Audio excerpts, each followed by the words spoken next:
हमने पिछले भाग में जाना कि जो किसी भी परिस्थिति में बदल गया वो सत्य नहीं है, और जो किसी भी परिस्थिति में नहीं बदलता है वही सत्य है। अब यहाँ पर प्रश्न उठता है कि हम ऐसे मापदंड क्यों प्रयोग करते हैं। तो उसका एक कारण हमने पिछली वीडियो में जाना कि डॉक्टर, वैज्ञानिक, सामान्य जनता, जज इत्यादि सभी सत्य जानने के लिए इसी मापदंड का प्रयोग करते हैं। पर इसका एक दूसरा कारण भी है और वो हम आज जानेंगे। दरअसल यह मापदंड तत्व जानने के लिए बहुत उपयोगी है, क्योंकि जो बदल जाता है वह दिख तो रहा है पर है नहीं, बल्कि जिसमें बदलाव आता है उसका स्वतंत्र अस्तित्व है। उदाहरण के लिए लहरों का पानी के बिना स्वतंत्र अस्तित्व नहीं है, क्योंकि वो बदलती हैं, जबकि पानी का लहरों के बिना स्वतंत्र अस्तित्व है, क्योंकि उसमें परिवर्तन आता है। दूसरा उदाहरण लेते हैं सोने और गहनों का। गहनों का आकार बदल सकता है। आज जो कंगन है कल उनकी अंगूठी बनाई जा सकती है। तो यहाँ पर भी आकार बदल रहा है, इसलिए यह सत्य नहीं है, जबकि यह बदलाव सोने में हो रहा है, इसलिए सोना सत्य है। जिसमें बदलाव होता है, चाहे वो पानी हो या सोना, वो सत्य है। लेकिन जो बदल रहा है, जैसे लहरें या गहनों का आकार, वो असत्य है, मिथ्या है, उसका स्वयं का स्वतंत्र अस्तित्व नहीं है। अब हम तत्व को जानते हैं। किसी वस्तु का तत्व वो है जो कभी नहीं बदलता, जिसको कभी हटाया नहीं जा सकता, जो उसका सबसे महत्वपूर्ण अंग हो। तत्व का शाब्दिक अर्थ ही है होना मात्र। वह जिसके द्वारा इस वस्तु का होना संभव है, वही इस वस्तु का तत्व है। एक लकड़ी की टेबल जो लकड़ी की बनी है, उसका तत्व लकड़ी है, क्योंकि लकड़ी के द्वारा ही टेबल का होना संभव है।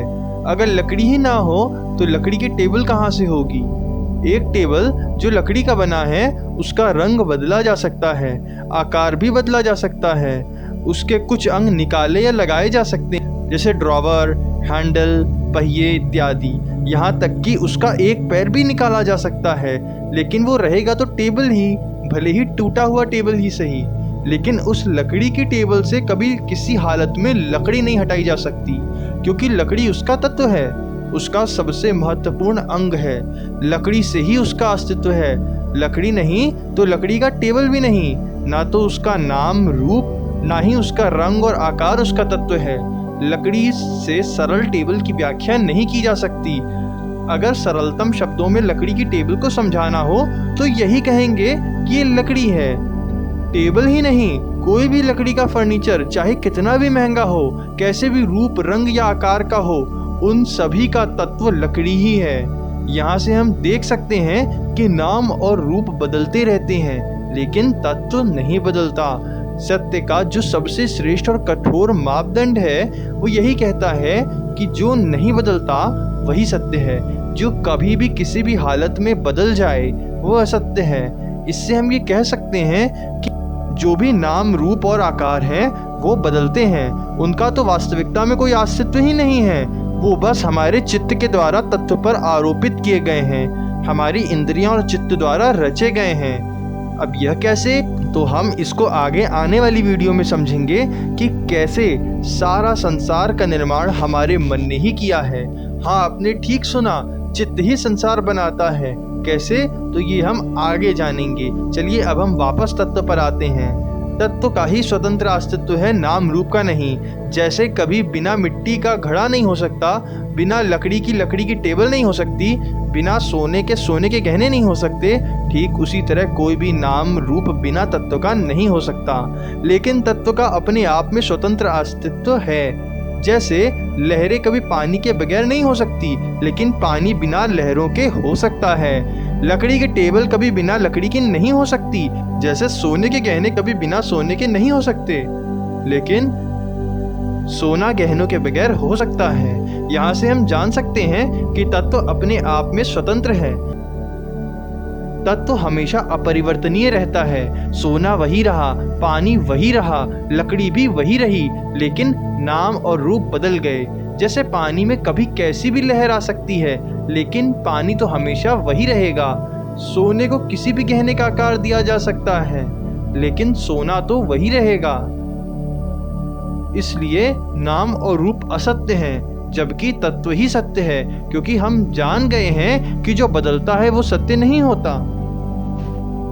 मान लीजिए आप रेगिस्तान में हैं और आपको बहुत जोर से प्यास लगती है। गर्मी का मौसम है और ऊपर से सूर्य भी दहक रहा है। दूर रेत में पानी दिखाई देता है और आप उसकी ओर भागते हैं और जाने पर वहां आपको सिर्फ गर्म रेत और गर्म हवा ही मिलती है। तो यहाँ पर सत्य बदल गया, इसलिए वो सत्य था ही नहीं, वहां पानी था ही नहीं। हमारी इंद्रियों ने दरअसल हमें धोखा दिया। जो बदल गया उसको हम सच नहीं मानते, क्योंकि कई बार हमारी इंद्रियां भी हमें धोखा दे देती हैं और वह वो नहीं दिखाती जो वास्तविकता में होता है। जैसे हमने दूर से एक गुलाब का फूल देखा जो बहुत सुंदर था, लेकिन पास जाने पर वो प्लास्टिक का निकला। उसका तत्व वो नहीं था जो हमने माना था। जो इंद्रियों ने बताया था वो बदल गया, इसलिए इंद्रियों पर आंख मूंद के विश्वास करना ठीक नहीं है। चलिए एक मानसिक प्रयोग करते हैं। हम जानते हैं कि जो जितनी जल्दी बदलता है उतना असत्य लगता है, और जो जितना धीमे बदलता है उतना ही सत्य लगता है। अगर कोई भी वस्तु थोड़ी सी स्थायी हो तो उसे सत्य मान लिया जाता है।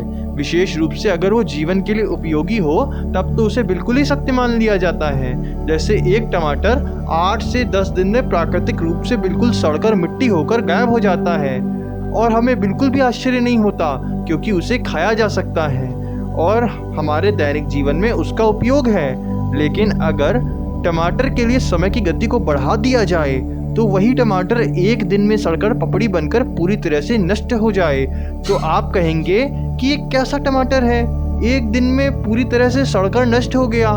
लेकिन फिर भी बुद्धि कहेगी कि इससे क्योंकि खाया जा सकता है इसलिए ये सत्य ही होगा। लेकिन अगर यही काम 1 घंटे में होने लगे तब तो अब लगभग सभी को उसके अस्तित्व पर संदेह होने लगेगा। लेकिन अगर यही काम 1 मिनट में हो तो हर कोई बुद्धिमान व्यक्ति उसे असत्य ही कहेगा। लेकिन अगर यही काम 1 सेकंड में हो तो यह विचित्र पराभौतिक अनुभवों की श्रेणी में आ जाएगा। अब अगर वो और तेज बदलने लगे और सेकंड के सैकड़े भाग में ही पूरी तरह से सड़कर गायब हो जाए तो हम अपनी इंद्रियों से ही उसको नहीं पकड़ पाएंगे। लेकिन हमें यह आभास मात्र रहेगा कि कुछ तो था जो अब नहीं है। जब हम वैज्ञानिकों को बुलाएंगे, कहेंगे कि यहाँ कुछ अजीब हो रहा है और वह वैज्ञानिक अपने उपकरणों का प्रयोग करके देखेंगे तो उन्हें एक परिवर्तन का आभास मात्र ज्ञात होगा। वो यही कहेंगे कि यहाँ बस परिवर्तन है, इतना ही कहा जा सकता है और उसका नाम और रूप अब हमारी पहुंच के बाहर है। यहाँ से हमें पता चलता है कि जो कुछ भी परिवर्तनशील है वह असत्य होता है, भले ही थोड़ी देर के लिए सत्य दिख रहा हो। यह सब इंद्रियों का खेल मात्र है। इंद्रियां कुछ परिवर्तन पकड़ रही हैं और उसी को दिखा रही हैं। शून्यता के पटल पर नाद रचनाओं का परिवर्तन ही अनुभवों का रूप लेता है, जिसको हमारी इंद्रियां पकड़ती हैं। उदाहरण के लिए हमें जितने भी रंग दिखाई देते हैं वो बस प्रकाश की आवृत्तियां हैं। अगर हम इंद्रधनुष का ही उदाहरण ले लें तो उनमें 7 रंग होते हैं, लेकिन यह हमारी मान्यता है। अगर सत्य कहें तो उनमें अनंत रंग होते हैं, लेकिन हमारी आंखें केवल 7 को ही पकड़ पाती हैं, क्योंकि उन रंगों में हमें अंतर साफ साफ दिखाई देता है।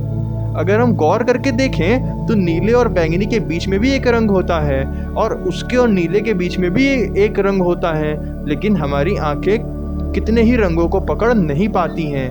वही कई ऐसे जीव जैसे तितलियां, मधुमक्खी इत्यादि हैं जिन्हें हमसे ज़्यादा रंग दिखाई देता है। उन्हें 7 रंगों की जगह इंद्रधनुष में कई अधिक रंग दिखाई देंगे, क्योंकि उनकी आंखें इस ही इंद्रधनुष में हमारी तुलना से कई अधिक नाद रचनाओं को पकड़ पाएंगी।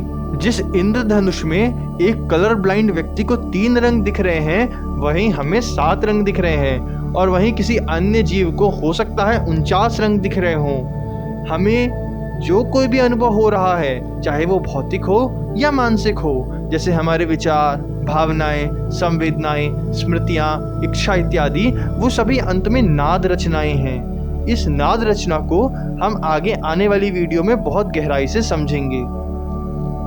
अभी वापस सत्य और परिवर्तन में आते हैं। इस अस्तित्व में ना जाने कितनी ऐसी चीजें हैं जो सिर्फ परिवर्तन मात्र हैं, जिन्हें हमारी इंद्रियां नहीं पकड़ पाती। हमारे लिए उनका कोई अस्तित्व ही नहीं है। समाज में यह मनगढ़ंत मान्यता है कि जो अनुभव जितना भी स्थायी होता है उसे उतना ही सत्य माना जाता है। लेकिन ज्ञान मार्ग में हमारा सत्य का मानदंड बहुत श्रेष्ठ और कठोर है, जो हमें इसी प्रकार की गलती करने से बचाता है, जो कहता है कि जो कुछ भी परिवर्तनशील है, जिसमें किसी भी परिस्थिति में कैसा भी बदलाव होता है, वो असत्य है, मिथ्या है। इसलिए अद्वैत का मानदंड सबसे श्रेष्ठ माना जाता है, जो सत्य को माया से बहुत अच्छे से छानकर अलग कर देता है। अब यहाँ पर एक प्रश्न उठता है कि जो देर तक बना रहे, जिसमें धीमा परिवर्तन हो रहा है, वह सत्य क्यों प्रतीत होता है? जब टमाटर 8 से 10 दिन में सड़ रहा था तो सत्य क्यों लग रहा था? विज्ञान स्वयं भी कहता है कि हमारे ब्रह्मांड की उत्पत्ति लगभग 13.5 अरब साल पहले हुई और तब से यह निरंतर फैल रहा है। कई अरबों खरबों सालों में यह नष्ट हो जाएगा। इसमें भी परिवर्तन हो रहा है, पर बहुत धीमा। लेकिन फिर भी ये सत्य क्यों लग रहा है? टमाटर और ब्रह्मांड दोनों के सत्य लगने का एक ही उत्तर है, और वो है स्मृति। जितनी देर तक कोई वस्तु ठहरती है, उतनी अधिक वो स्मृति पर अपनी छाप छोड़ती है और उसकी याद बनी रहती है, और हमें ये भ्रम होता है कि वो है। जैसे टमाटर जब 8 से 10 दिन तक रह रहा था तो वो हमारी स्मृति में अपनी अधिक छाप छोड़ रहा था, जिसकी वजह से हमें वो सत्य लग रहा था। लेकिन जब वही टमाटर सिर्फ 1 सेकंड के लिए हमारी स्मृति के सामने रहा तो वो लगभग ना के बराबर छाप हमारी स्मृति में छोड़ पाया, तो फिर हमें वो भ्रम लगने लगा। अगर कोई वस्तु हमारी स्मृति में कम समय के लिए रहती है तो उसकी वास्तविकता कम हो जाती है, जो कि इतनी तेज बदल जाए कि हमारी स्मृति उसे पकड़ ही न पाए, तो वो असत्य लगने लगती है। ठीक उसी टमाटर के जैसे जो पलक झपकते ही गायब हो गया। अब एक उदाहरण आता है स्वप्न का। स्वप्न पूरी तरह से स्मृति से रचे जाते हैं। जब तक वो चलते रहते हैं तब तक वो हमें बिल्कुल सत्य लगते हैं, लेकिन उठने के बाद वही स्वप्न हमारे लिए असत्य हो जाते हैं। उदाहरण के लिए, अगर एक बच्चा एग्जाम्स की प्रिपरेशन करने में इतना व्यस्त है कि सपने में भी वो खुद को एग्जाम देते हुए ही देख रहा है, भले ही वो एग्जाम की स्मृति जिससे उसके मन ने उस स्वप्न की रचना की वो जागृत अवस्था की ही हो, लेकिन फिर भी स्वप्न के अनुभव तो सारे झूठे ही कहलाएंगे। आगे आने वाली वीडियो में हम जानेंगे कि कैसे जागृत अवस्था में भी वस्तुओं का अस्तित्व पूरी तरह से स्मृति पर आधारित होता है। अनुभवों की श्रृंखला स्मृति के रूप में निरंतर छप रही है, और ये छपना ही जागृत अवस्था के अनुभवों में सत्यता का भ्रम पैदा करता है।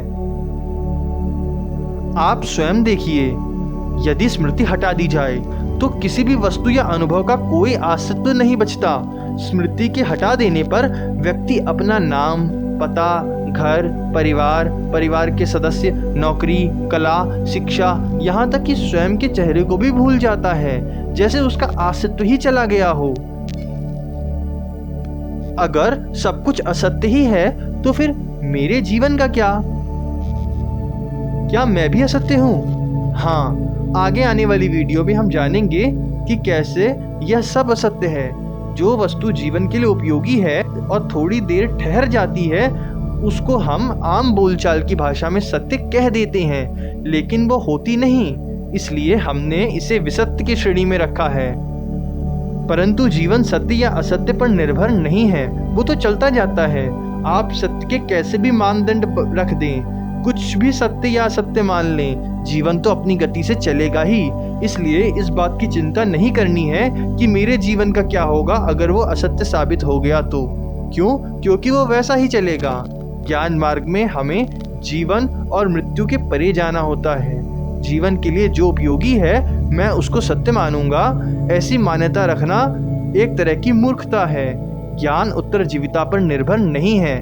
वैसे भी आपका जीवन स्मृतियों का पहाड़ मात्र है, और अगर वो असत्य सिद्ध हो भी जाता है तो इसमें कोई बुरी बात नहीं है।